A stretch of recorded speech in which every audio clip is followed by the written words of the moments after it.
buhay ang pwedeng maging kapalit. Isa ka bang dog owner katulad ko? Kailangan mong panoorin to. So, nung una ko nagkaso mga tol, itong si Hailey, nung napag-full vaccine ko siya mga tol, especially yung anti-rabies niya, akala ko hindi ko na kailangan magpa-vaccine kasi nga may anti-rabies na yung aso ko. And full vaccine naman na siya, so kampante ako. And then nung tumatagal na sa akin si Hailey, ang dami niya nagiging play-by sa akin, sa mga kamay, sa paa. And then yung mga sugat ko medyo palaki ng palaki, tapos lumalalim. Then one day, napagtanto ko na manood ng mga vet, certified vet na talagang pinagkakatiwalaan ng tao. And then nanood ako ng mga content nila kung kailangan bang magpa-anti-rabies pa ng mga owner kahit na full vaccine yung aso nila and then may anti-rabies na rin. So doon ko na-realize mga to sa kakapanood ko ng mga content nila about it, na kailangan pala talaga na magpa-vaccine pa rin ng anti-rabies yung mga owner. Kasi may isa ako napanood na mga times daw na kahit pag tinuro ka ng anti-rabies yung mga aso, nafe-feel siya. So, doon ako medyo kinabahan. Nung time na yun, may nangyari na yung pangil ni Hailey kumapit sa isa sa mga daliri ko at talagang nasugat siya at tumugo. So, doon ako napag-decide na magpa-anti-rabies. So, pumunta ako sa isang animal bite center, which is yung Survax. Ito yung una kong session.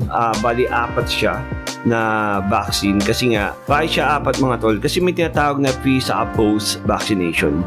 So, kapag pre-vaccination mga tol, nasa 2 to 3 lang ang vaccination na kailangan mo kunin.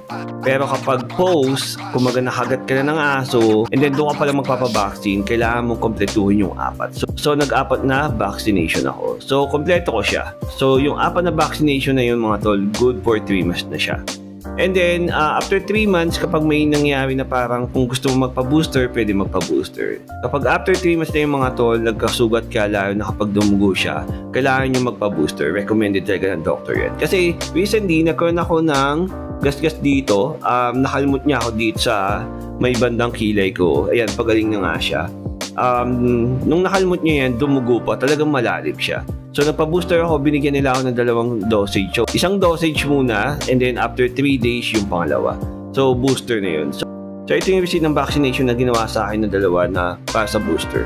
So, isa sa mga natutunan ko dun sa nurse or sa doctor na nagturo sa akin is, kunyari doon sa unang vaccination mo, natapos mo yung 4 na dosage mo, and then nakagat ka below, okay, or nagasgasan ka below the head or the neck, okay pa yun. Basta nandoon sa within range nung 3 months ng vaccination mo. Pero kapag nakagat ka sa mukha at dumugo siya, basta above the neck at dumugo yun, recommended talaga na magpa-vaccine kayo mga tol.